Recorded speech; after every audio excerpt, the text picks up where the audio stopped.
Guys example number 3 देखते हैं। ये थोड़ा ट्रिकी है और थोड़ा इसमें सोचना पड़ जाएगा, इतना भी नहीं है कि बहुत ज़्यादा सोचना पड़े। देखो कैसे करेंगे इसको, डायरेक्ट लिखेंगे सॉल्यूशन, जो जो आपको गिवन है वो लिख लो। क्या क्या दे रखा, क्वेश्चन पढ़ो।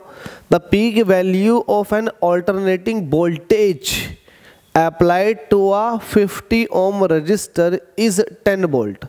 तो 10 वोल्ट क्या है, ये क्या दे रखा आपको, पीक वैल्यू। पी की वैल्यू दे रखी है वोल्टेज की, वो कितनी है 10 वोल्ट।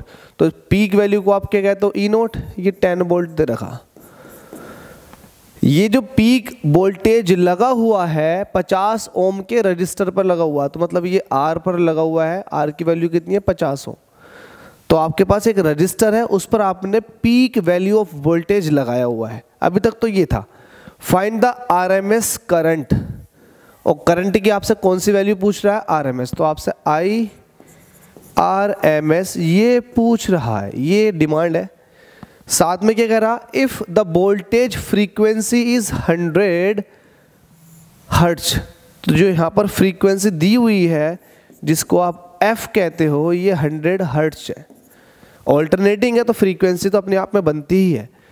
हमसे कह रहा है right the equation for instantaneous current. तो आपको इंस्टेंटेनियस करंट का इक्वेशन भी देना है। तो मतलब आपको इक्वेशन भी देना है किसका, इक्वेशन ऑफ इंस्टेंटेनियस करंट का। ठीक है, ये दो टास्क है, दो क्वेश्चन मार्क है, एक है आईआरएमएस और एक है इक्वेशन ऑफ इंस्टेंटेनियस करंट। जरा ध्यान दो मेरी बात पर, वो ये है कि आपको सिर्फ ये दो चीजें दी हुई है, तीसरी फ्रीक्वेंसी दी हुई है। फ्रीक्वेंसी का जो इस्तेमाल होता है वो होता है इक्वेशन के अंदर, लेकिन जो ये दो चीज़ें दे रही हैं, पीक वोल्टेज दे रखा आपको और रेजिस्टेंस दे रखा। तो वोल्टेज का रेजिस्टेंस के साथ आपको पता है, आपको ये पता है कि वोल्टेज जो होती है वो करंट इनटू रेजिस्टेंस के बराबर होती है। तो इसका मतलब ये हुआ कि यहाँ पर इस peak value of voltage and resistance की मदद से आप करंट की पीक वैल्यू को निकाल लोगे। तो यहाँ से आप निकालोगे, क्योंकि पीक वैल्यू ऑफ वोल्टेज जो होता है peak value of current into resistance के बराबर होता है। अब यहाँ ई नोट आपको दे रखा 10 वोल्ट, आई नोट यहाँ से निकलेगा, रेजिस्टेंस कितना दे रखा 50, 0 से 0 कट गया, 1/5 ये निकल कर आया आई नोट। आई नोट की वैल्यू आपके पास आ चुकी है, मतलब पीक वैल्यू ऑफ करंट की वैल्यू है 1/5 एम्पियर। लेकिन यहाँ से आपको करंट की पीक वैल्यू नहीं पूछी गई, आपसे आई आरएमएस पूछा गया। तो कोई दिक्कत नहीं है, आपको एक चीज़ पता है, आई आरएमएस जो होता है उसकी वैल्यू होती है आई नोट अपॉन √2, जिसको ओपन करके आप ऐसे भी दिखाते हो 0.707 आई नोट, इस तरह से भी दिखाते हो। तो ठीक है, कोई दिक्कत नहीं है, हम यहाँ पर अपने टास्क पूरा कर लेंगे। आई आरएमएस जो हो जाएगा 0.707 और आई नोट की वैल्यू कितनी है, अभी आपने देखा 1/5। आई होप ये आपको समझ में आ गया होगा। 0.707 ऐसे रहेगा, 1/5 का मतलब होता है 0.2, देख लें आप, ये होता 0.2 होता है।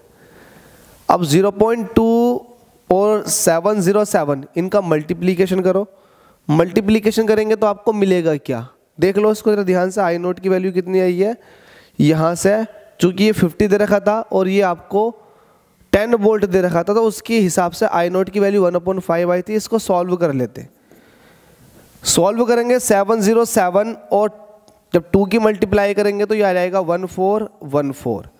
पॉइंट जो आएगा वो आएगा 4 डिजिट के बाद, मतलब 1 2 3 पॉइंट, यहाँ 1 2 3 4 ये आएगा। तो 0.1414 ये आई आरएमएस आ चुका है।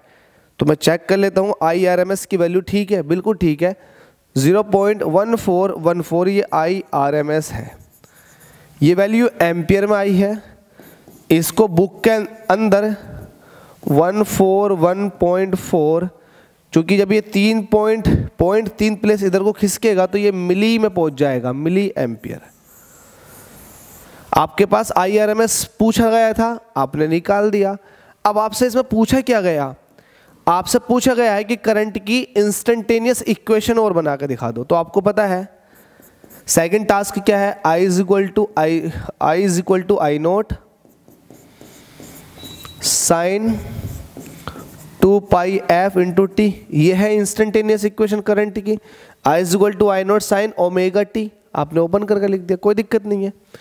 आपको I बताना, आई नोट की वैल्यू कितनी है, जरा ये देखो। आई नोट आपके पास आया था 1/5, 1/5 का मतलब 0.2 एम्पियर में। साइन ऐसे रहेगा, 2 पाई भी ऐसे रहेगा। फ्रीक्वेंसी कितनी दी हुई है आपको, 100 हर्ट्ज, 100 ऐसे रहेगा। फ्रीक्वेंसी की जगह आपने फ्रीक्वेंसी रख दिया, टाइम भी आपने ऐसे ही रहने दिया। बस ये आपके सामने इंस्टेंटेनियस करंट का इक्वेशन आ गया। 0.2 साइन 100 की अब 2 से मल्टीप्लाई करेंगे तो ये हो जाएगा 200, पाई ऐसे रहेगा, टी ऐसे ही रहेगा। तो ये आपके सामने जो इक्वेशन आया है ये इंस्टेंटेनियस वैल्यू ऑफ करंट का इक्वेशन आ चुका है। तो यही आपसे पूछा गया था। साथ में आपसे ये भी पूछा गया था कि IRMS कितना है, तो आपने दोनों ही टास्क को कंप्लीट कर दिया। तो इसी के हिसाब से ये क्वेश्चन हो जाता है पूरा एग्जाम्पल नंबर 3। अगर किसी भी बच्चे को डाउट है तो डिस्क्रिप्शन में टैली इंस्टा फेसबुक का लिंक दे रखा है, जाकर के फॉलो करें और अपने डाउट अपने क्वेरी को डिस्कस करें, तभी मज़ा आएगा। हालांकि अगर आप लोगों का डाउट क्लियर हो गया हो इस क्वेश्चन को लेकर के तो चैनल को सब्सक्राइब जरूर करके जाएं। Thank you so much.